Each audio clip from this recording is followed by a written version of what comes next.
Welcome to WooEnglish, where we bring you captivating stories that help you learn English in a fun and engaging way. Our stories are designed to use clear and simple sentences, making it easy for you to follow along. We encourage you to leave your comments below. Let us know what you think. And don't forget to hit the like button to support our channel. It really motivates us to create more content for you. Remember, these stories are not just entertaining. They're also educational, designed to help you improve your English skills. Enjoy the story. Chapter 1. A Boy by the Sea. The sea whispered his name. The year was 1460. In the small coastal town of Sines, Portugal, a boy was born, a boy destined for greatness. His name? Vasco da Gama. But he was not just any boy. The wind from the Atlantic Ocean blew through the streets, carrying with it the smell of salt and the promise of adventure. The sea was never quiet in Sines. Its waves crashed against the rocky shore, a constant, powerful reminder of the world beyond. And for young Vasco, the sea was more than just water. It was a call, a challenge, a dream. Even as a child, Vasco would run down to the shore, his bare feet sinking into the wet sand. He would stand there, staring out into the distance. His heart raced as he imagined ships sailing over the horizon, heading to unknown lands. "What's out there?" he would ask his mother, his eyes wide with wonder. Isabel, his mother, smiled softly. She had stories. Oh, so many stories. She would sit with him in the evenings, the fire crackling beside them, and speak of distant lands, of spices that smelled sweeter than anything they could find in Portugal, of gold shimmering in the sunlight, and of strange people who lived beyond the seas. Her words were like magic, and Vasco listened, hanging on to every sentence, every pause. His imagination soared. He could see it all so clearly. The ships, the treasures, the glory. "One day, Mama," he whispered, "I'll see it for myself. I'll sail beyond the horizon." But it wasn't just dreams that shaped him. Vasco's father, Estevão da Gama, was a knight, a man of honor, duty, and courage. Estevão had served the King of Portugal, fighting for his country, protecting its lands. From him, Vasco learned discipline. He learned strength. He learned what it meant to stand tall, even when faced with danger. Estevão didn't speak of distant lands or treasures. He spoke of responsibility. "The world is bigger than you think, Vasco," he would say, his voice firm but kind. "And if you want to be a part of it, you must be prepared." But how could Vasco prepare? He was just a boy after all, a boy who dreamed too big, who wanted too much. Yet the sea kept calling, louder and louder each day. The people of Sines knew Vasco well. They watched him grow, watched as he became more restless with every passing year. He was not like the other boys. While they played in the streets or helped their fathers in the fields, Vasco would sneak away to the docks. There he would watch the sailors with their weathered faces and calloused hands. He would listen to their stories of storms, battles, and survival. They spoke of places like Africa and India, places Vasco had only heard about in his mother's tales. "One day," he told himself, "I'll be one of them. I'll sail further than anyone has ever sailed before." But there was a problem. The world wasn't an easy place for a young boy with big dreams. Portugal at the time was a country on the edge of discovery. King John II had sent ships down the coast of Africa, trying to find a way to the rich lands of India, but no one had succeeded. The sea was dangerous, unpredictable. Many had tried, and many had failed. Yet Vasco wasn't afraid. The fear of failure never entered his mind. Instead, he felt a strange excitement, a thrill deep in his chest. The unknown didn't scare him. It excited him. As the years passed, Vasco grew taller, stronger, and more determined. His father taught him the ways of a knight, how to fight, how to lead. But it was his mother's stories that fueled his ambition. The combination of his father's discipline and his mother's tales created a fire inside him that could not be extinguished. The sea was in his blood now. By the time Vasco reached his teenage years, he knew one thing for certain. The sea was not just a dream, it was his destiny. He would not spend his life on the shores of signs. No, the world was too vast, too rich, too full of wonders for him to stay behind. He had to go. He had to explore. But how? How does a boy from a small town become a legend? The answer, he knew, lay beyond the waves. And Vasco was ready to find it, no matter the cost. Every morning, he would wake before the sun rose. He trained, he studied, he learned. His mind was sharp, his body strong. And always, always, the sea called to him. It whispered his name in the wind, in the waves. Vasco, Vasco. He couldn't ignore it any longer. The boy who once dreamed of distant lands was now becoming a man ready to conquer them. His heart was set, his path clear. The horizon no longer seemed far away. Chapter 2. The Shaping of a Sailor. Every hero is forged in the fires of youth. Vasco da Gama was no stranger to adventure. As he grew older, the small, sleepy town of Signs became too quiet for him. His world was getting bigger, and so was his hunger for the unknown. The ocean was calling him louder than ever, and he couldn't ignore it. But Vasco wasn't alone in this desire for more. He was surrounded by men of the sea. Traders, sailors, adventurers, all of them telling tales of distant lands, perilous journeys, and unimaginable riches. Their stories were full of excitement, danger, and possibility. One day, his father, Estevao, took him on a journey that would change everything. To Lisbon, the bustling heart of Portugal. The capital was alive with activity. Ships from every corner of the world filled the port, their white sails stretched out like wings, billowing against the wind as if eager to take flight once more. They carried spices, silk, and gold, but what they carried most of all were dreams. Vasco's eyes sparkled as he stood there, watching the sailors unloading their treasures and loading new goods for their next voyages. One day, he whispered, that will be me. He could feel it in his bones. The pull of adventure was like a current, and he knew. He was meant to follow it. His father saw the spark in Vasco's eyes. This is only the beginning, son, Estevao said, his voice steady and full of pride. The world is vast, but it's only those who dare who will ever see it. These words would stay with Vasco for the rest of his life. But becoming a sailor wasn't just about dreaming of voyages. It required knowledge. It required skill. So, while the other boys spent their days playing in the streets, Vasco was different. He threw himself into his studies. Mathematics, astronomy, and navigation became his new world. For many, these subjects were tedious, a burden even, but for Vasco, they were the keys to unlocking the mysteries of the ocean. Night after night, he would lie awake, staring at the stars above him. He traced their patterns with his fingers, whispering their names under his breath. Polaris, Sirius, Vega. Each star had a story to tell, each one guiding the way for those brave enough to follow. Vasco's mind raced with the possibilities. What if there's a faster route to India? He thought. What if there's a way no one has discovered yet? He began to imagine new paths across the sea, new worlds waiting to be found. His heart burned with ambition. The stars weren't just distant points of light. They were a map to his future. As he grew older, his education only deepened.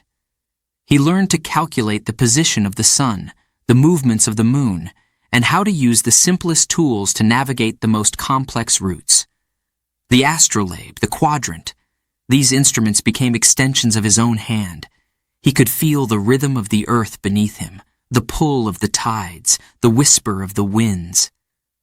"I'm ready," he would think. But still, he was young, and the world was not ready to give up its secrets just yet. Every day in Lisbon, he watched the ships sail off, bound for Africa, for the Azores, for places beyond the reach of the average man. And with every ship that disappeared on the horizon, Vasco's determination grew. He would be the one to sail the farthest. He would be the one to go beyond where others had dared. "One day," he promised himself, his voice quiet but certain, "I will sail farther than anyone before me." But promises alone wouldn't be enough. Vasco knew this. He had to be prepared, both in body and in mind. His father continued to teach him the ways of the night: strength, discipline, leadership. These were the qualities of a man who would command a ship, who would lead a crew through the unknown. The sea could be brutal, unpredictable, and unforgiving. Vasco had heard the stories of sailors who never returned, of ships lost to storms, swallowed whole by the ocean's wrath. But these tales did not frighten him. They fueled him. The greater the danger, the greater the reward.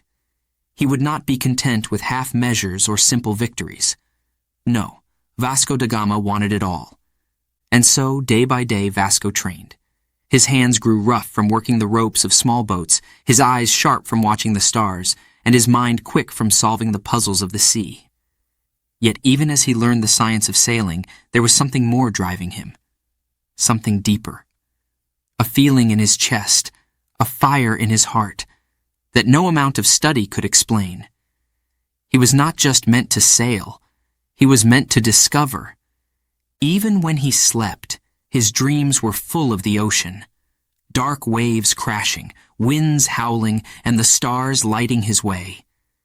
He could feel the ship beneath his feet, feel the sails catching the wind, and hear the creak of the wood as it cut through the water. Every night, the dreams grew stronger, more vivid. He could almost taste the salt on his lips.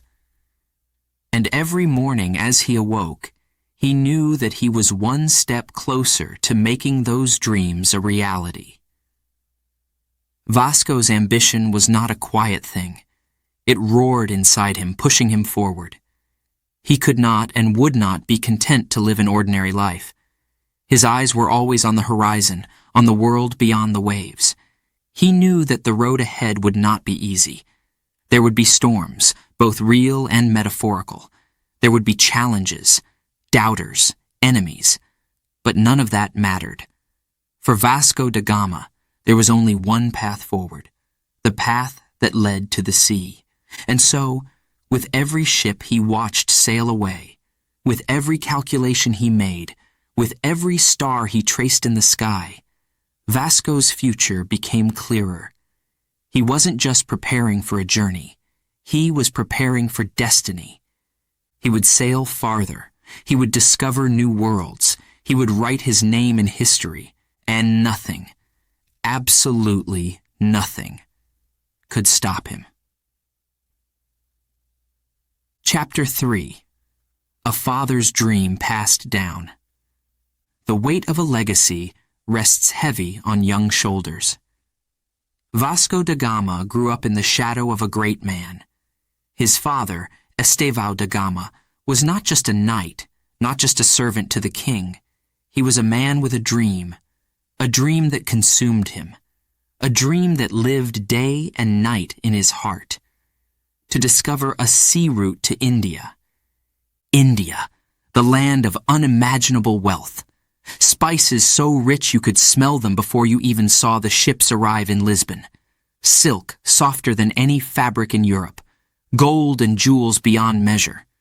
But it was more than riches that drew Estevão. It was the chance to make history. To unlock the doors to the east. to open a new path that would change the world forever. But the sea is cruel, and fate even crueler.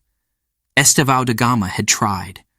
Oh, how he had tried. He had petitioned the king, prepared for voyages, planned routes, studied maps. But it was not to be. His life was cut short, his dream left unfulfilled. When the elder de Gama passed away, it was as though the dream of India was buried with him. Or so it seemed. But dreams like that don't die so easily. Vasco, still a young man at the time of his father's death, felt the loss deeply. His father had been his mentor, his guide, his example of strength and honor. Now he was gone, and with him the chance to reach the East? No. Vasco couldn't accept that. He wouldn't accept it. The dream of India still burned in his heart, brighter than ever. It was no longer just his father's dream. It was his own. He stood at his father's grave, the wind howling around him, the sea crashing in the distance, his hands clenched into fists as he spoke, his voice low but firm. "I will finish what you started, Father. I will find the way to India, and I will not fail." But how? How could a young man, no more than 25, achieve what so many before him had failed to do? Vasco knew that his father had come close, so close, but the pieces hadn't come together. The king's support had wavered. The resources had fallen short. The right moment had slipped away. But Vasco was determined to make sure his moment would not slip through his fingers. He would seize it. Still, the weight of his father's legacy rested heavily on his shoulders. Estevão de Gama was respected, admired, a man of honor. How could Vasco, so young, so unproven, carry that burden? He couldn't just be good. He had to be the best. He couldn't just dream. He had to act. He spent hours poring over the maps and charts his father had left behind. They were old, marked with notes in Estevão's hand, routes that had been considered, dangers that had been noted, calculations that had been made. Vasco studied them endlessly, memorizing every line, every possibility. He missed something, Vasco muttered to himself again and again. There's a way. There must be a way. But it wasn't just about finding a route. It was about convincing the world, convincing the king, convincing the sailors, convincing himself that it was possible. Vasco knew that his father's failures had left doubts in the minds of many. People whispered that the dream of reaching India by sea was foolish, dangerous, impossible. But Vasco would prove them wrong. He had to. As the years passed, the dream only grew stronger. Vasco honed his skills, preparing himself for the day when he would set sail. His father had taught him many things, and now without him, Vasco had to rely on his own strength, his own knowledge, his own drive. But sometimes, in the quiet moments, doubt would creep in. What if I fail? Vasco would think to himself in the dark of night, the stars outside his window mocking him with their distance. What if the route doesn't exist? What if my father was wrong? Then, as if his father's spirit were speaking to him, Vasco would remember his words.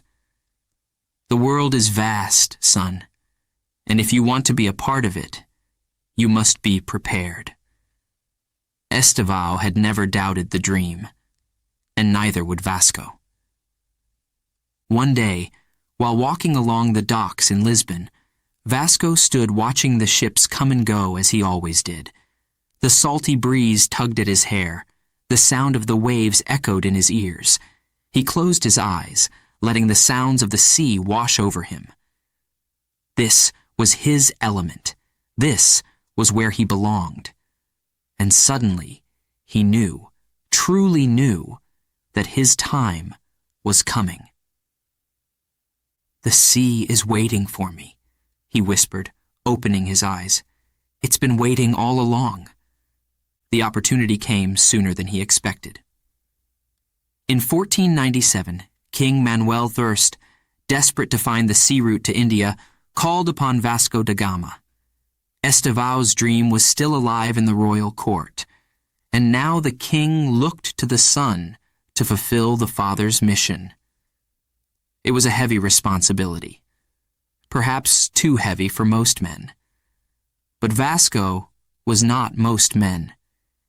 He stood before the king, his heart pounding in his chest. The weight of the moment, the gravity of the task before him, it was all too real. But Vasco stood tall, his father's memory beside him. The king's words were clear, and they struck like lightning. You will find the sea route to India. This was it, his chance. His father's dream, his dream, was no longer a distant hope. It was a command. The king had chosen him, Vasco da Gama, to change the course of history.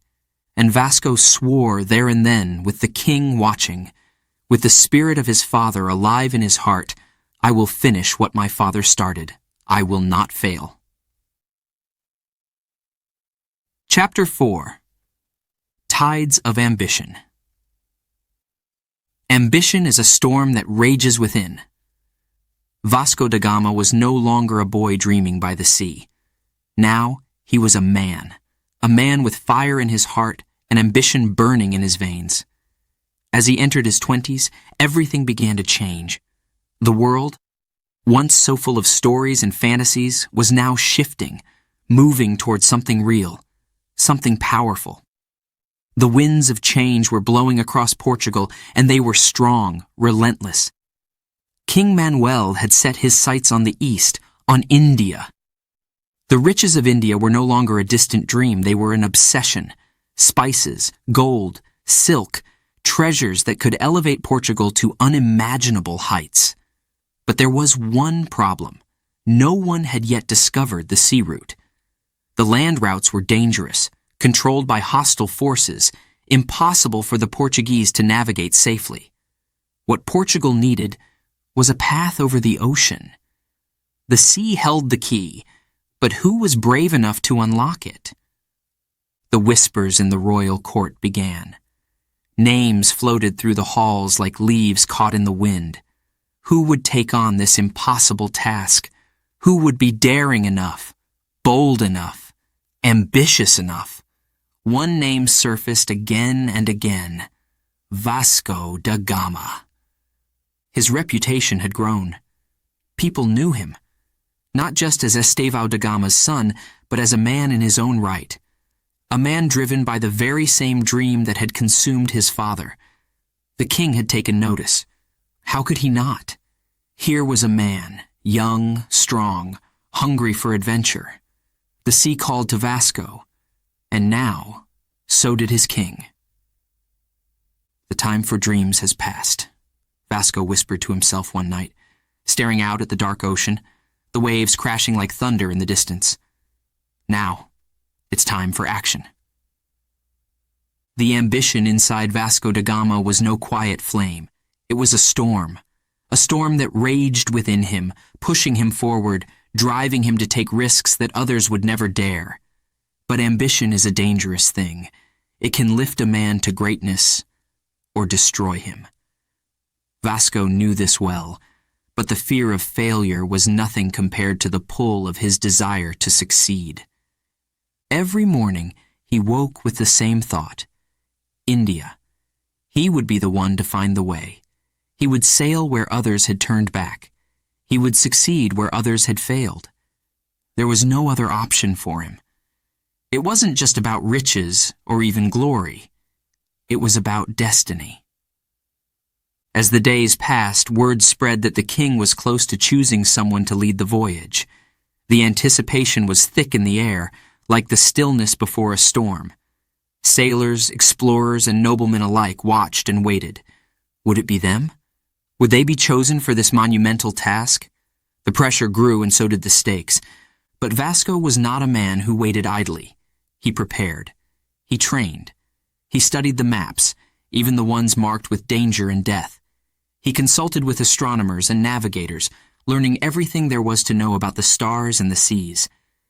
He listened to the stories of sailors who had ventured down the African coast and to those who had barely survived the treacherous Cape of Good Hope. Knowledge, he knew, was power. And Vasco wanted every advantage he could get, but ambition was something that couldn't be taught. It came from within, like a force of nature, and Vasco had it in abundance. Finally, the moment came. King Manuel summoned Vasco to the royal court.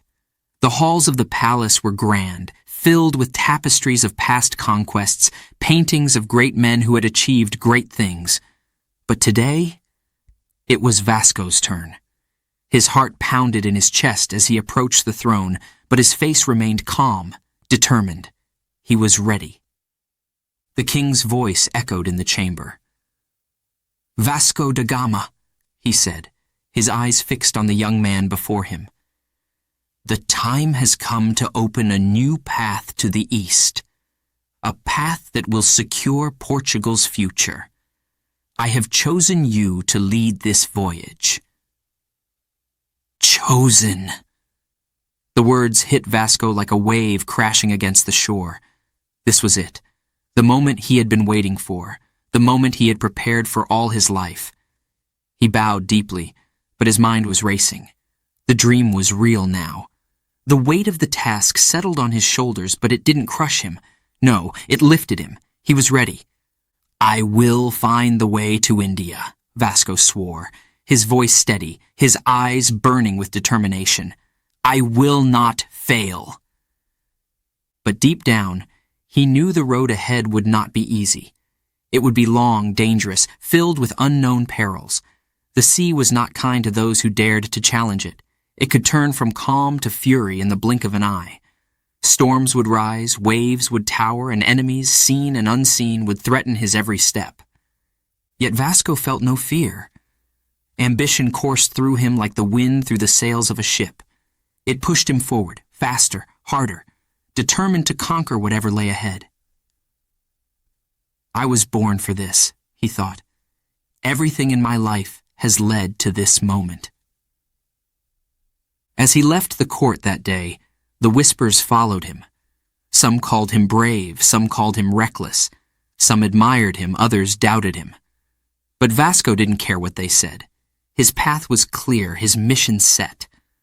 The storm of ambition within him was raging stronger than ever. The seas were waiting, the horizon beckoned, and the world beyond Portugal's shores was about to change forever. Vasco da Gama's time had come. Chapter 5. The Call of the King. History waits for no man, but it calls to some. The year was 1497. Portugal stood on the edge of a new era, and King Manuel I had made up his mind. The time for hesitation was over. The time for boldness, for action, had come. The summons came to Vasco da Gama like a bolt of lightning. He had been waiting for this moment, preparing for it, dreaming of it. But now, as it arrived, it felt surreal. His heart pounded in his chest as he made his way to the royal palace in Lisbon, the weight of the moment pressing down on him. Would this be it? The moment his life would change forever? The palace loomed before him, its grand walls and high towers rising like giants above the city. Inside, the air was thick with tension, whispers, and anticipation. Courtiers and nobles watched as Vasco, the son of a knight, entered the halls of power. They knew why he was there, but still, no one could predict what would happen next. As Vasco approached the throne room, his thoughts swirled. The journey ahead, the dangers that lay at sea, the unknown waters beyond Africa, and the distant, mysterious shores of India. Everything hinged on this one meeting. He straightened his shoulders, calmed his breathing. This was no time for doubt. He had prepared his whole life for this. The doors to the throne room swung open. Vasco stepped inside, his boots echoing against the polished marble floors. At the far end of the room, seated on a gilded throne, was King Manuel I. The king's face was calm, but his eyes held the weight of the kingdom. They pierced through Vasco, assessing, measuring, calculating. Vasco bowed deeply, but inside, his nerves danced like flames in a storm. This is it, he thought. My chance. My destiny. The king's voice cut through the silence. Vasco da Gama, he said, his tone steady but filled with purpose. Portugal stands on the edge of greatness. Our future lies to the east. India holds the key to that future. And you, Vasco. The king paused, letting the weight of his words sink in. You will find India by sea. The words hit Vasco like a wave crashing against rock. You will find India by sea. There it was, his mission, his fate. His dream was no longer just a fantasy. It was an order, a command. The entire kingdom's hopes now rested on his shoulders. For a moment, Vasco felt the crushing pressure of it all. The distance to India was vast, the ocean unpredictable, filled with storms, monsters, and dangers unknown. Many had tried to reach the east before him. All had failed. Could he succeed where so many others had not? But then, as quickly as the fear crept in, it was drowned by something far more powerful, the thrill, the intoxicating thrill of the challenge. This is what I've been waiting for, he thought, his heart racing with excitement. This is my moment. Vasco's eyes met the king's. He straightened, his voice calm but full of resolve. I will find the way, Your Majesty, he said, bowing once more. I will not fail. The king nodded, satisfied. The fleet is yours, Vasco. 3 ships, fully equipped. Choose your crew. Prepare for the journey ahead. The future of Portugal rests in your hands. Vasco could hardly believe it. The fleet was his. The ships, the crew, the responsibility, it all belonged to him now, and with it, the chance to change history. As he left the throne room, the weight of the task set in. The court was alive with whispers. Some admired him, some envied him, and others doubted him. But Vasco didn't care. His mind was already racing ahead, planning, strategizing, preparing. The journey would be long, the risks great, but the reward was beyond imagination. Outside the palace, the sun was setting over Lisbon, casting golden light over the city. Vasco stood at the harbor, looking out at the ships that bobbed gently in the water. Soon those ships would be his. Soon they would set sail for the unknown. The sea, vast and endless, stretched before him, both a challenge and a promise. India, Vasco whispered, the word barely audible. It was so close now, and yet it was still a world away, but Vasco was not afraid. The ambition that had burned inside him since his youth was now a roaring fire. I will find the way, he repeated to himself, his jaw set, his eyes on the horizon. No matter the cost. In the days that followed, Vasco worked tirelessly. He chose his crew carefully, men who were strong, brave, and skilled. He made sure the ships were ready, every rope tied, every sail repaired. Supplies were gathered, provisions packed. There was no room for error. The sea did not forgive mistakes. As the day of departure grew closer, the weight of history pressed down on Vasco more heavily than ever. The eyes of the entire nation were on him now. His father's dream, King Manuel's command, and the hopes of Portugal all rested on his success. But Vasco thrived under pressure. History waits for no man, he reminded himself. But it calls to some, and it had called to him. Finally, the day arrived. The harbor was filled with people. Crowds gathered to watch the fleet set sail. The air buzzed with excitement, tension, and fear. The 3 ships, São Gabriel, São Rafael, and Berrio, stood ready, their white sails gleaming in the morning light. Vasco stood at the helm of São Gabriel, his face calm, his heart full. The time for dreams had passed. The time for action was now. With one final glance back at the city of Lisbon, Vasco da Gama gave the order. "Set sail," he commanded, his voice firm and unwavering. And so the journey began, a journey that would take Vasco across uncharted waters, through storms and trials to the distant shores of India, a journey that would change the world forever. The ships pulled away from the harbor, their sails catching the wind, the ocean stretching out before them like a blank page waiting to be written upon. Vasco da Gama stood tall, the weight of the kingdom on his shoulders. But his heart, it was full of fire. The call of the king had been answered. Now, history awaited. Chapter 6. Setting Sail into the Unknown. The sea, vast and unforgiving, awaited its challenger.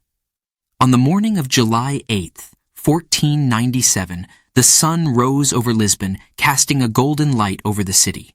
The streets were alive with excitement. Crowds gathered along the docks, their voices rising in cheers, their faces filled with awe and anticipation. They had come to witness history, the beginning of a journey that would either lead to glory or to ruin. But no one knew which. Standing tall on the deck of his flagship, São Gabriel, was Vasco da Gama. His heart pounded in his chest, not with fear, but with the weight of what was about to happen. The air was thick with the smell of salt and wood, the cries of seagulls circling above. Behind him were the cheers, the hopes of an entire nation. Before him, the unknown. Vasco gripped the wooden rail, his eyes fixed on the horizon. 3 ships stood ready, São Gabriel, São Rafael, and Berrio, each one packed with supplies, their sails full and eager to catch the wind. Behind him, a crew of 170 men moved like a well-oiled machine, each one knowing their role, each one aware of the dangers they faced. They were bound for India, but between them and their destination lay the most treacherous journey any of them had ever faced. The vast Atlantic, the unforgiving Cape of Good Hope, waters no European had ever conquered. As the ropes were untied and the ship slowly began to drift from the dock, Vasco could feel the cheers of the crowd fading. Their voices, once so loud, now became whispers carried away by the breeze. Lisbon, his home, his past, began to shrink into the distance. All that was left was the open sea, endless, mysterious, and full of danger. "This is it," he thought. "There's no turning back now." The sails snapped to attention as the wind caught them, and with a creak and groan, the ships moved forward, cutting through the water with purpose. The journey had begun. Ahead lay the Atlantic, vast and cold. The crew, seasoned but nervous, worked tirelessly, their faces betraying a mix of excitement and fear.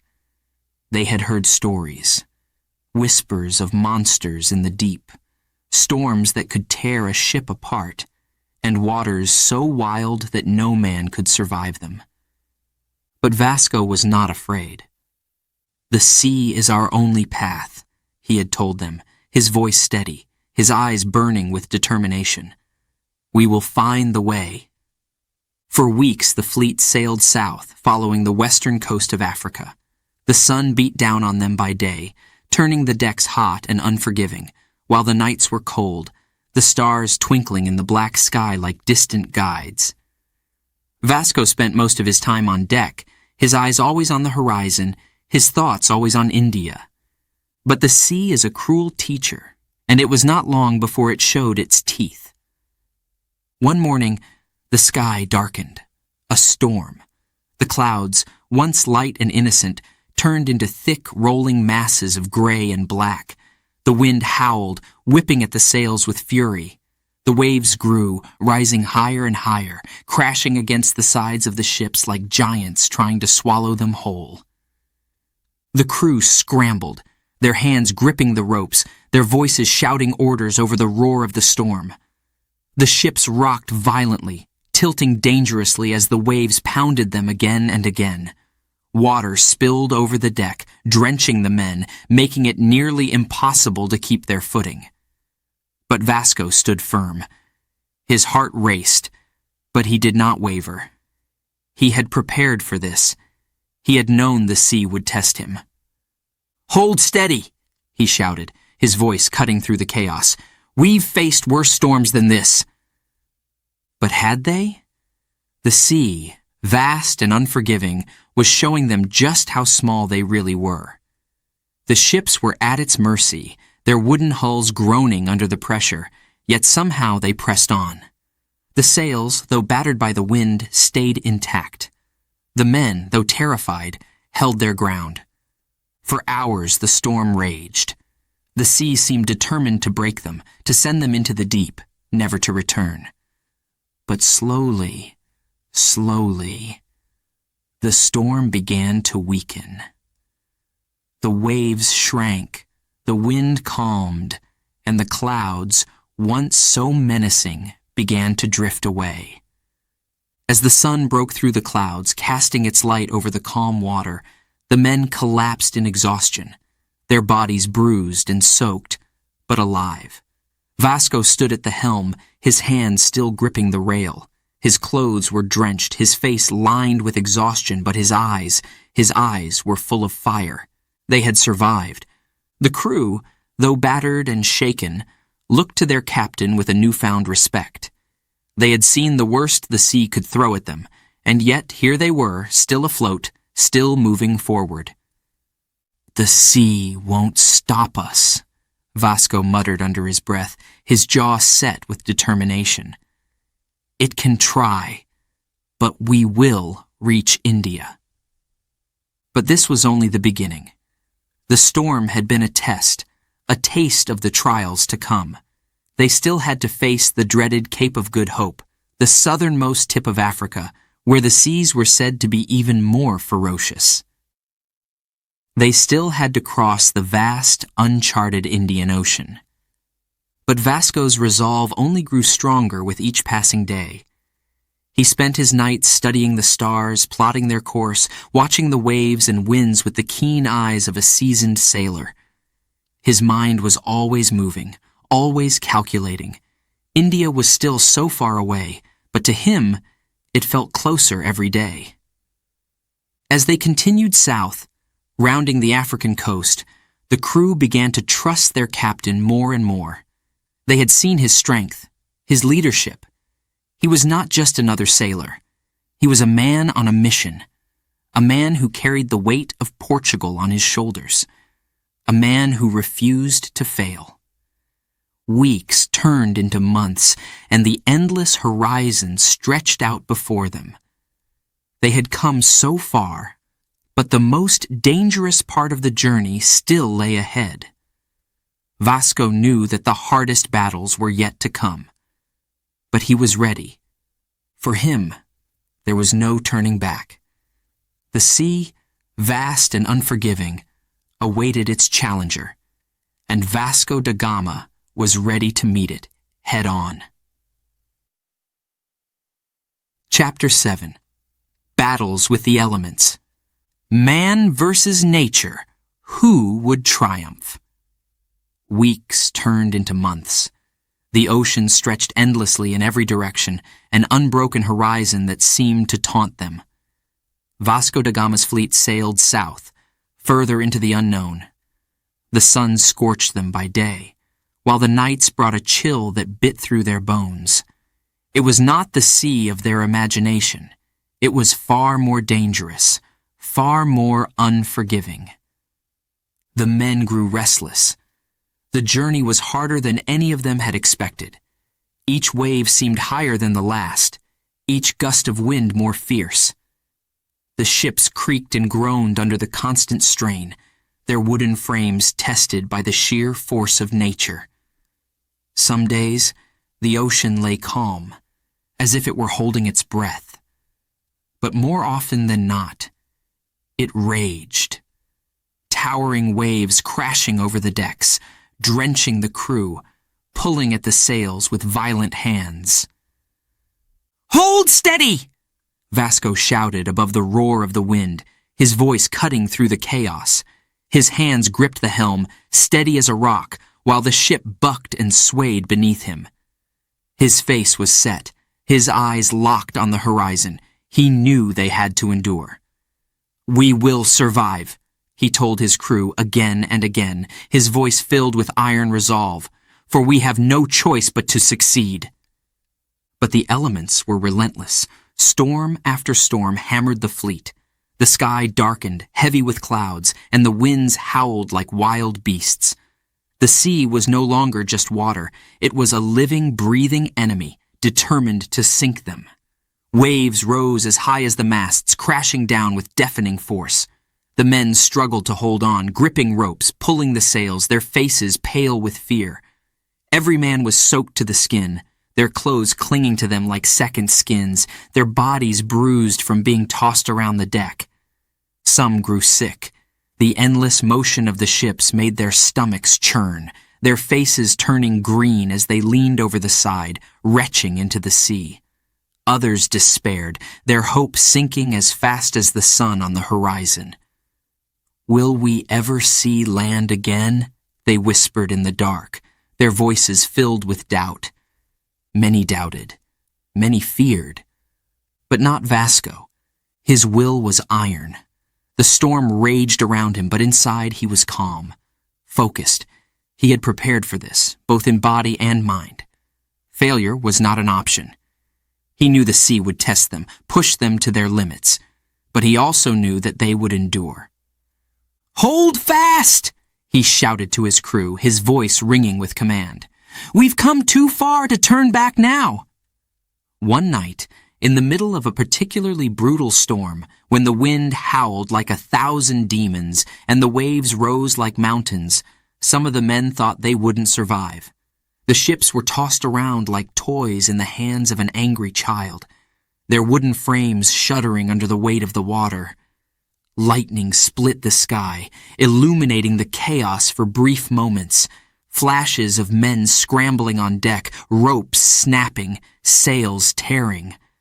But Vasco stood firm, his eyes never leaving the horizon. "We will survive," he repeated, his voice steady despite the storm's fury. "We must." And somehow, they did. The storm passed, the waves calmed. The wind, exhausted from its rage, died down to a gentle breeze. The men, battered and bruised, looked around in disbelief. They had survived. They were still alive. The ships, though damaged, still floated. The sea, it seemed, had tested them, and they had passed. But there was no time to celebrate. Ahead of them lay their greatest challenge yet, the Cape of Good Hope, the southernmost tip of Africa, a place where the seas were said to be more violent, more unforgiving than anywhere else on Earth. No European had ever sailed around it successfully. The waters there were wild, unpredictable. The winds roared like beasts, and the waves rose higher than any man had ever seen. But Vasco was determined. In November 1497, the fleet reached the Cape. The sky was dark, the wind howling, the waves rising in angry swells. The men's faces were pale with fear as they stared at the churning waters ahead. Some whispered prayers, others clung to the rails, their knuckles white. Vasco, standing at the helm, stared at the Cape. His heart pounded, but his face was calm. This was it. The moment they had been sailing toward for months. The moment that would decide whether they would succeed or be swallowed by the sea. "Ready the sails," he commanded, his voice firm, cutting through the fear like a knife. The crew scrambled into action, their fear forgotten in the face of his certainty. The waves grew higher, the wind whipped at their sails, threatening to tear them apart.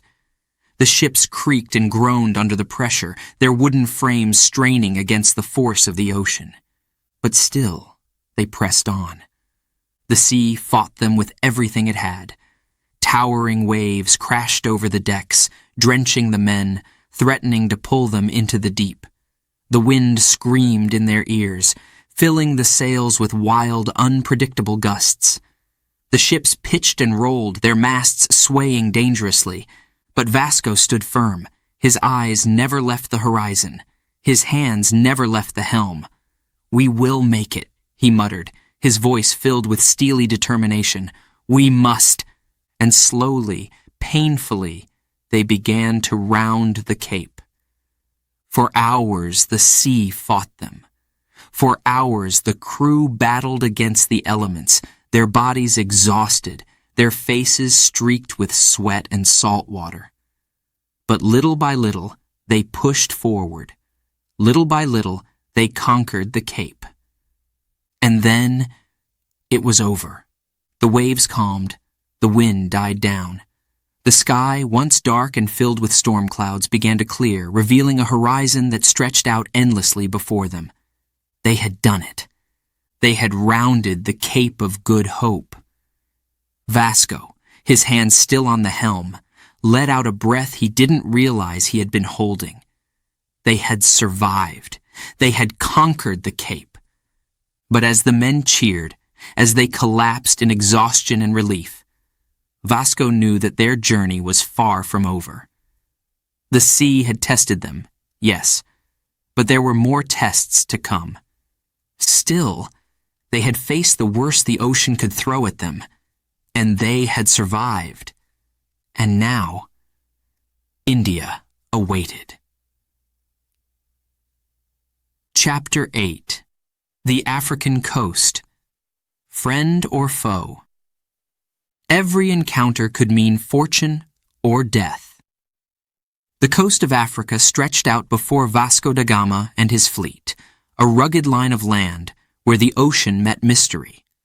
For months they had sailed south, battling storms, battling the sea, battling their own fears. Now they sailed along the unknown shores of a continent both feared and admired. Africa was a land of secrets, a place where danger and opportunity lived side by side. Vasco knew that every port, every encounter, could change the course of their journey, could determine whether they would succeed or perish. The first ports they reached were small, scattered settlements, far removed from the bustling cities they hoped to find. The people there were wary, their eyes dark and unreadable as they watched the strange ships approach. The men on board the fleet held their breath. They had heard stories of fierce warriors, of hostile kings, of entire crews disappearing into the jungle, never to be seen again.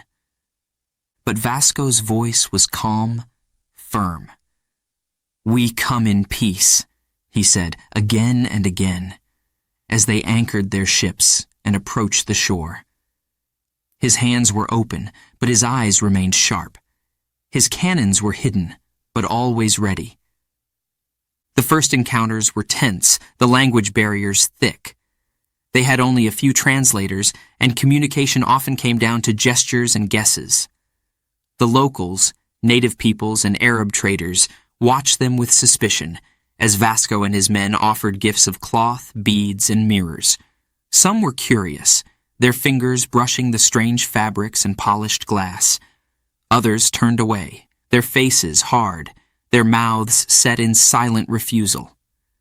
Fortune or death, Vasco thought, his heart beating a little faster as each encounter unfolded. That's what every moment brings. At one port, the ships were welcomed with gifts, fruits, spices, fresh water, and a cautious smile. The local ruler, dressed in bright robes and gold, seemed curious about these strange visitors from the north. Vasco bowed respectfully, offering gifts of his own, and spoke of trade, of peace, of journeys to distant lands. He knew the art of diplomacy, knew that a kind word could be as powerful as a cannon blast. The ruler nodded, offering safe passage through the waters for Vasco and his fleet. That night, there was a feast, laughter filling the air as the sailors tasted new foods, their spirits lifting after so many months at sea. The tension in their bodies eased, but only slightly. Vasco didn't let his guard down. Not yet, because not every encounter was so welcoming.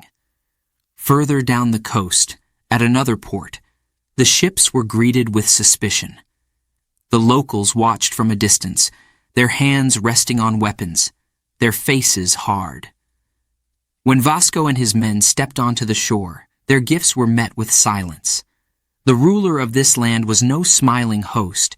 He eyed Vasco with distrust, his fingers tapping against the hilt of a sword as Vasco spoke of peace and trade. "Why are you here?" the ruler asked, his voice low, his eyes narrow. "What do you seek?" "Passage," Vasco replied, choosing his words carefully, his voice calm but firm. "We are bound for India, and we seek only safe passage through your waters." The ruler didn't respond right away. He studied Vasco, his eyes searching for weakness, for signs of deceit. The tension was thick, so thick that the sailors on the ship stood ready at their cannons, their hands trembling on the ropes, waiting for a signal from their captain. But Vasco didn't blink. "We come in peace," he said again, his voice unwavering. "But we will defend ourselves if we must." For what felt like an eternity, the ruler was silent. The only sound was the wind and the distant crash of the waves against the shore. Then finally he nodded, a single stiff nod, and turned away. The message was clear. They could pass, but they would not be welcomed. As they sailed away from that port, the tension in the air remained. The closer they came to India, the more dangerous the waters became.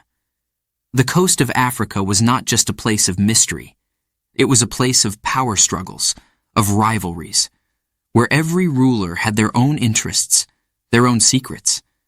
And Vasco knew that the wrong move could mean disaster. But his will was iron. "We will survive," he reminded his crew. "We must." Further up the coast, they encountered Arab traders, seasoned sailors who had traveled these waters for centuries. These men knew the sea like the back of their hands, and they weren't easily impressed by Vasco's fleet or his ambitions. The traders eyed the Portuguese ships with a mixture of curiosity and caution. "Do you truly believe you'll find India?" one of the traders asked, his voice skeptical as he stood beside Vasco on the deck of São Gabriel. "I don't believe," Vasco replied, his voice steady, his gaze fixed on the horizon. "I know." The trader chuckled, shaking his head. "Many have tried," he said, his tone warning, "but the sea does not give up her secrets easily." Vasco didn't respond. He didn't need to. His silence was its own answer. Days passed, and the African coast continued to reveal its secrets, some friendly, some hostile. They traded with some ports, while others refused to even let them anchor. Tensions ran high, and at times it seemed as if the fleet would have to fight its way through. Every encounter could mean fortune, or death, Vasco reminded himself. He knew that the decisions he made now would determine their fate, whether they would reach India or whether they would be swallowed by the sea, their bones lost to the waters forever. But Vasco wasn't just a sailor. He was a leader. He had learned that diplomacy was as important as navigation, that a kind word could open doors that brute force could not.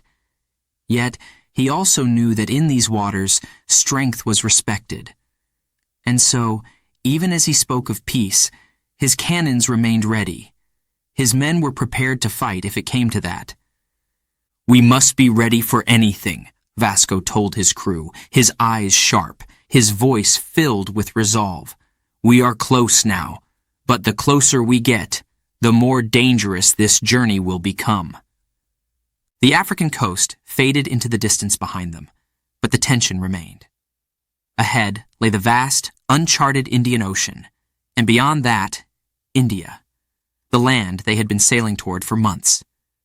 But the question lingered in the air, hanging over the fleet like a shadow.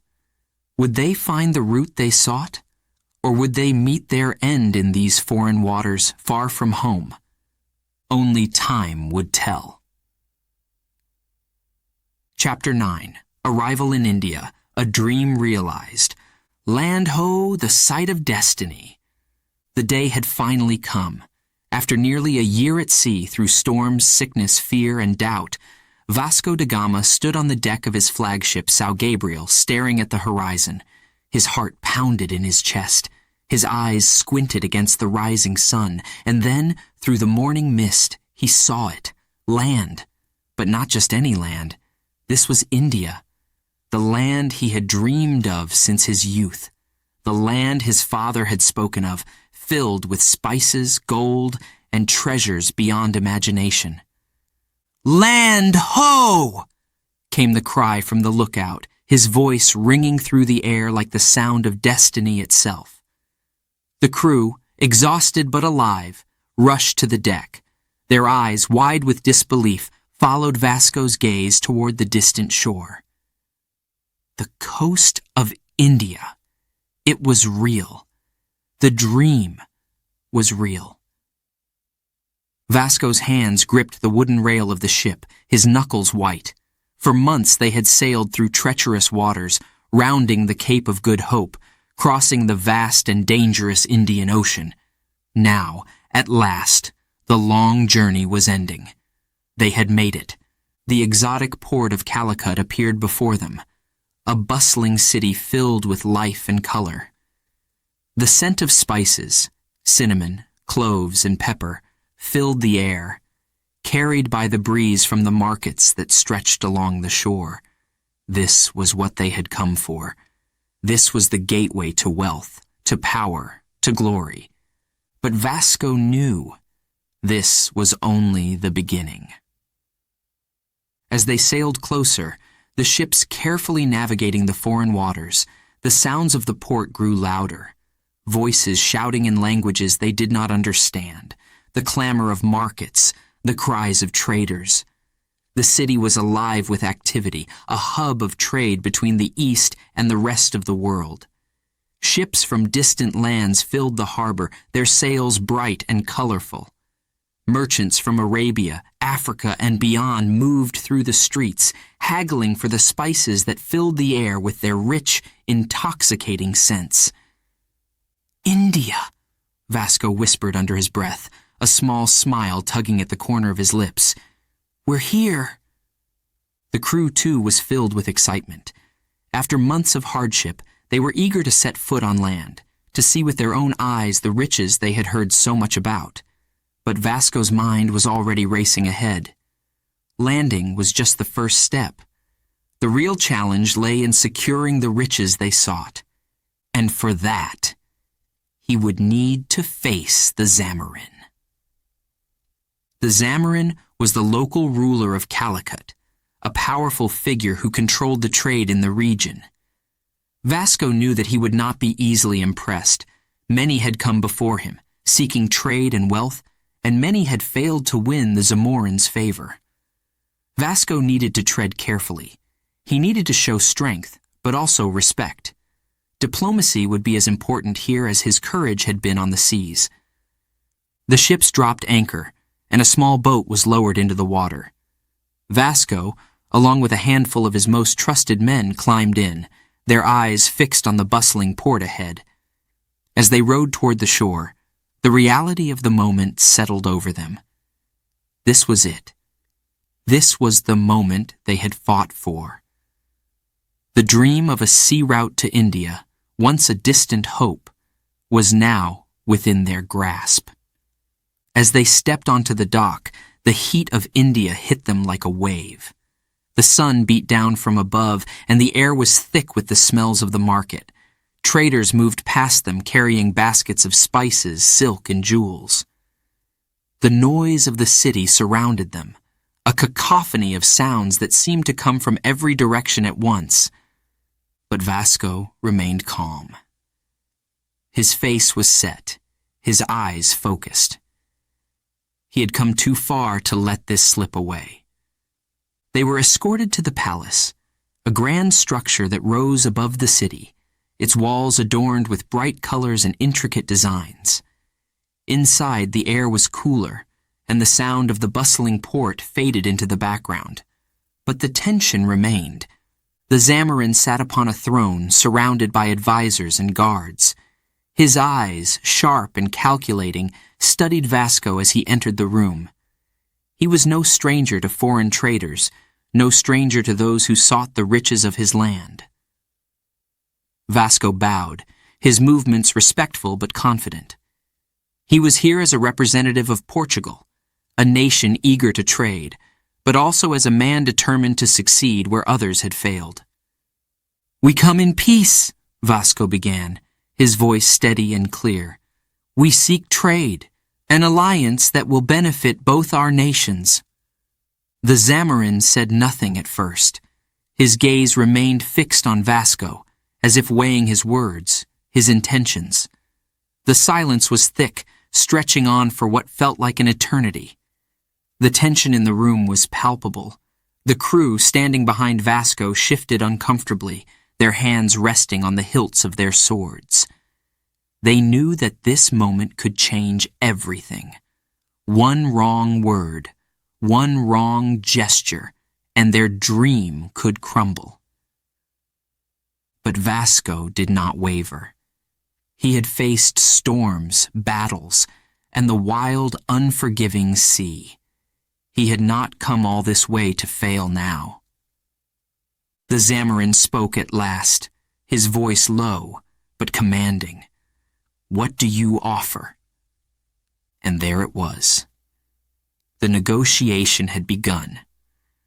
Vasco offered the gifts they had brought from Portugal, fine cloth, silver, and other treasures from the West. The Zamorin examined them, his face giving little away. Vasco knew that these gifts were only a starting point. What the Zamorin truly valued was power and trade, long-term access to the riches of Europe. But even as they spoke, Vasco could sense the underlying tension. The Zamorin was powerful, and he was used to being in control. Vasco needed to show respect, but also strength. He could not afford to appear weak. Days passed, and the negotiations dragged on. Vasco and his men worked tirelessly, navigating the delicate balance between diplomacy and pressure. At times, they offered trade deals and promises of wealth. At other times, they hinted at the power of Portugal's navy and the consequences of refusing their offers. And slowly, the tide began to turn. At last, after days of back and forth, the Zamorin agreed. Trade between Portugal and India would begin. The sea route had been secured. The dream, the very dream that had driven Vasco since his youth, was now a reality. Vasco da Gama had done it. As he stood on the shores of India, the exotic port of Calicut bustling behind him, the weight of the moment settled over him. He had fulfilled his father's dream. He had found the sea route to India. But more than that, he had changed the course of history. The journey had been long, the trials many. But Vasco knew, as he watched the sun set over the horizon, that this was only the beginning. India had been reached, and the world would never be the same. Chapter 10. Return as a hero. Not all voyages end where they begin, but all heroes must return. The journey home. It was no easier than the voyage out. The thrill of reaching India had faded, replaced by the harsh realities of the sea once more. Vasco da Gama's ships, once proud and strong, were now battered by the long months at sea. The wood creaked with every wave. The sails, patched and worn, barely caught the wind. The men, they were exhausted, their faces pale and thin, their bodies weakened by scurvy and illness. Many had already perished, their graves the unforgiving depths of the ocean.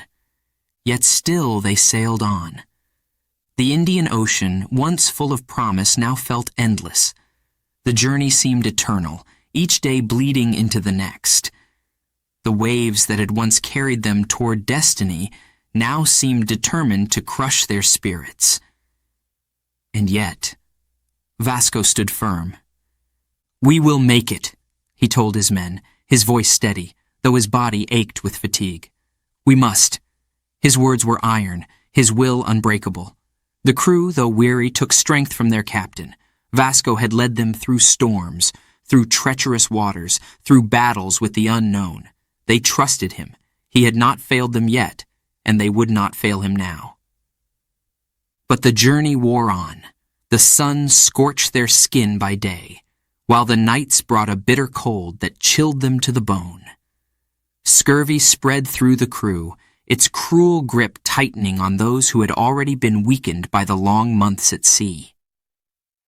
The men's gums bled, their teeth loosened, their bodies ached. Many fell, unable to rise again. The sea, vast and unforgiving, claimed them. Each death weighed heavily on Vasco's heart. These men had trusted him with their lives, and while he could not control the sickness that ravaged them, he felt their loss deeply. But even in the face of despair, Vasco kept his eyes on the horizon. He knew they were close. They had to be. And then, one day in the spring of 1499, the coast of Portugal appeared in the distance, a thin line of hope against the endless blue of the sea. Vasco's heart raced. Home! After nearly 2 years at sea, after all they had endured, they were returning. Lisbon, the place where it had all begun. "Land ho!" the lookout cried, his voice filled with relief, with joy. The men, those who remained, staggered to the deck, their eyes wide with disbelief. For a moment there was silence. Then a cheer erupted, weak at first, but growing louder, stronger, until it filled the air, carried by the wind back to the shore. They had done it. They had survived. As the ship sailed into the harbor, the people of Lisbon gathered at the docks, their voices rising in excitement, in awe. The news had spread. Vasco da Gama had opened the gates to the east. He had found the sea route to India. The wealth of the Orient was now within Portugal's grasp, and this man, this boy from Sines, had made it happen. Vasco stood at the helm, his eyes scanning the familiar sights of his homeland. The city was alive with celebration, banners flying, trumpets blaring, but Vasco's face remained calm, almost distant. He had dreamt of this moment, of returning home as a hero, since he was a child. And yet, now that it was here, it felt strange, unreal. The ship docked, and as Vasco stepped onto solid ground, the crowd erupted into cheers. "Vasco da Gama," they shouted, "hero of the seas, discoverer of India." The king himself awaited him at the palace, ready to reward him for his incredible feat. Vasco was showered with honors, titles, and riches. He was made admiral of the Indian seas, given lands, and treated as a living legend. The boy who had once gazed at the ocean, dreaming of distant lands, was now the man who had brought those lands to Portugal's doorstep. But as the celebrations continued, as the wine flowed, and the people cheered his name, Vasco's mind was elsewhere. He had opened the sea route to India, yes. He had fulfilled his father's dream and his own. But the journey had changed him. He had seen the brutality of the ocean, the fragility of life. He had led men through storms, watched them fall to sickness, and carried the weight of their deaths on his shoulders. The sea had tested him, and though he had triumphed, he was not the same man who had left Lisbon 2 years earlier. As the crowds cheered, as the city celebrated, Vasco stood quietly, watching the sunset over the harbor. His heart was full of pride, but also something else, something deeper. The journey was over. But his story was not finished. For Vasco da Gama, the sea still called. Its vastness, its mystery, still whispered to him, just as it had when he was a boy. There were more journeys to be made, more discoveries to be found. The world was bigger than even he had imagined. And so, even as the people of Portugal hailed him as a hero, even as the king honored him with wealth and titles, Vasco knew that his place was still out there, beyond the horizon. He had returned as a hero, but heroes, he knew, must sometimes leave again. Chapter 11. A Return to the East. Once the sea has you, it never lets you go. The year was 1502. The sea, vast and unrelenting, called to Vasco da Gama once more. But this time it was different. He was no longer the young explorer, wide-eyed with wonder and ambition. He was now an admiral, commanding a fleet of 20 ships. He was not returning to discover. He was returning to conquer. Vasco stood on the deck of his flagship, São Gabriel, his gaze fixed on the horizon. The sails billowed in the wind, and the ships behind him followed in a majestic line. 20 ships, 20 warships, ready for battle. The peaceful trader who had once sought alliances with the rulers of the East was now a warrior, a commander whose very name struck fear into the hearts of his enemies. The mission? To establish Portuguese dominance in the Indian Ocean and crush any resistance. King Manuel had sent Vasco not just to trade, but to control. The seas between Portugal and India would belong to no one else. It was not just about wealth anymore. It was about power. The men aboard the fleet knew it too. They were not here for diplomacy. They were here for war. The cannons were primed, the swords sharpened. The sea was no longer just a path. It was a battlefield. Vasco, now a legend across the oceans, had earned the respect of his men and the fear of his enemies. He had navigated the treacherous waters of the Indian Ocean before, faced storms, sickness, and doubt. But this was different. He was not only a sailor now, he was a force, and the world knew it. As they sailed toward India, the mood aboard the ships was tense. The sea, once full of promise and mystery, now felt like a stage set for battle. The crew moved with purpose, their faces hardened by months of preparation, their eyes sharp, knowing full well what awaited them. Vasco, his face calm but determined, paced the deck, his thoughts racing ahead to the shores of India. His first voyage had been about discovery, about finding the sea route, about opening trade, but this time it was about ensuring Portugal's dominance. The Indian Ocean would no longer be a place where the Portuguese were guests. No, they would rule it. The days passed slowly, the endless stretch of water before them, the sun beating down mercilessly. But Vasco's will never wavered. He had become one with the sea, understanding its moods, its dangers. He had faced it all before, and now he was ready to face it again. Finally, the coast of India appeared on the horizon, the familiar sight of Calicut, where he had once landed with dreams of trade and peace. But this time the air felt different. The tension was thicker, the stakes higher.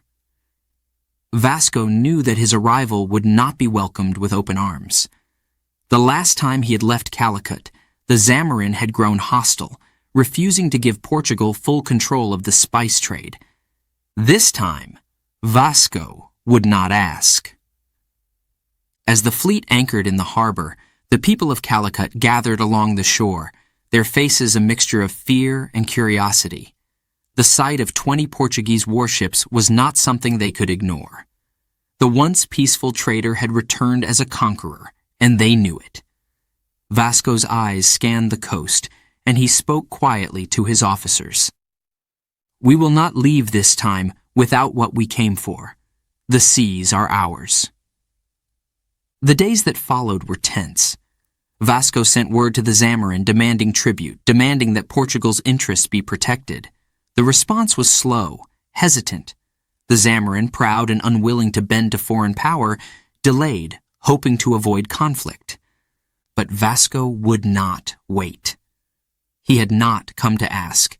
He had come to take. When word finally arrived that the Zamarin would not submit to Portugal's demands, Vasco did what he had come to do. He unleashed the power of his fleet. The cannons roared, their thunderous blasts echoing across the water, shaking the very foundations of the city. The Portuguese ships, with their superior firepower, bombarded Calicut, sending a clear message: the seas belong to Portugal now. The people of Calicut, unprepared for such force, fled in terror as the Portuguese fleet laid siege to the harbor. Vasco's men, trained and ready for battle, launched an assault on the city, determined to break the Zamarin's resistance. It was brutal. It was swift. Vasco had made his point. But even as the smoke from the cannons cleared and the sound of battle faded, Vasco knew that this was only the beginning.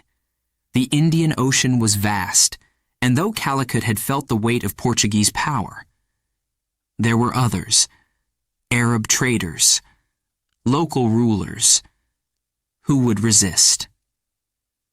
But Vasco was ready. He had become a legend now, a man both feared and respected. The boy who had once dreamed of far-off lands had become a force to be reckoned with, a man whose name was known from Lisbon to India, whose fleet was the most feared in the Indian Ocean. The return to the East had not been a journey of discovery, but of domination. Vasco da Gama had not just found the sea route to India, he had claimed it. As the fleet sailed from Calicut, the city now in ruins behind them, Vasco stood at the helm, his eyes once again on the horizon. There was no joy in victory, no celebration, only the knowledge that this was what had to be done. "Once the sea has you," he whispered to himself, "it never lets you go." He had answered the call once more, and he knew there would be other voyages, other battles. The sea still held many secrets, many challenges. Vasco da Gama had returned to the east, but his journey was far from over. Chapter 12. Legacy of a Pioneer. Every great journey ends, but its story lives on. Vasco da Gama's journey had begun as a dream, a boy staring out at the endless ocean, wondering what lay beyond the horizon. But now, his journey had become legend. The years had passed, the seas had been conquered, and the world had changed. Vasco da Gama, the boy who once ran along the shores of Sines with salt in his hair and dreams in his heart, was now a man of power, of wealth, and of respect. In his final years, Vasco's life was filled with titles and honors. He was no longer just an explorer. He was the Viceroy of India, a man who oversaw the empire he had helped to build. The King of Portugal trusted him with one of the greatest tasks of all, maintaining Portugal's dominance in the Indian Ocean, keeping the spice trade flowing, and ensuring that the wealth of the East would forever belong to his homeland. But for Vasco, it was not the titles that mattered. It was not the wealth. It was the sea. Always.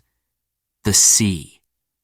He had carved a path between Europe and India, a sea route that would change the world forever.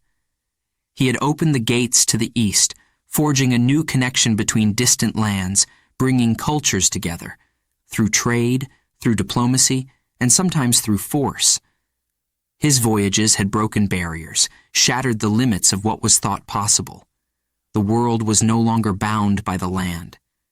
Now, the oceans were the highways of empire. But even as Vasco grew older, even as the weight of his years began to press down on him, the sea never left him. He may have worn the robes of a nobleman, may have carried the authority of a viceroy, but in his heart he was still that boy by the shore, listening to the crash of the waves, feeling the pull of the ocean in his blood. In 1524, Vasco da Gama returned to India for the last time. He had been appointed once again to bring order to the Portuguese colony, to restore control and assert the power of his nation. But this time, the journey felt different. He was no longer the fiery young explorer, charging into the unknown with nothing but ambition to guide him. Now, he was a man who had seen the world, its beauty, its danger, its endless possibilities. But the journey had taken its toll. Vasco's health began to fail. The long months at sea, the years of harsh conditions, the battles fought, both against nature and man, they had worn him down. The man who had once seemed invincible now felt the weight of his years pressing on his shoulders. Yet, even as illness began to consume him, Vasco never lost his resolve. His mind was as sharp as ever, his will unbreakable. In December of that year, in the city of Cochin, India, Vasco da Gama took his final breath. The seas he had once sailed now seemed far away, the adventures of his youth a distant memory. But his legacy was carved into the very fabric of history. Vasco da Gama had opened a new chapter in the story of the world. The sea route to India, once thought impossible, was now a lifeline for the Portuguese Empire. The spices, the silks, the treasures of the East flowed into Europe, changing economies, cultures, and the very course of history. And it was Vasco who had made it all possible. His death marked the end of a life, but not the end of his story. The voyages he had undertaken, the risks he had faced, the dreams he had chased, all of it lived on in the ships that continued to sail the seas he had conquered. Every Portuguese sailor who set out for India, every merchant who traded in the spices of Calicut, owed their journey to Vasco da Gama. He had become more than a man. He had become a legend. In Portugal, his name was spoken with reverence, with awe. The king honored him. His family was given titles, lands, and wealth. Statues would be raised in his memory, and his story would be told to generations of explorers and dreamers. The boy who once gazed at the horizon had become the man who sailed beyond the edge of the known world, and in doing so, had expanded the boundaries of what humanity believed was possible. Even now, centuries later, the name Vasco da Gama is remembered, not just as a sailor, not just as a viceroy, but as a pioneer, a man who dared to dream and who had the courage to follow that dream to the ends of the earth. His story, like the sea itself, never truly ends.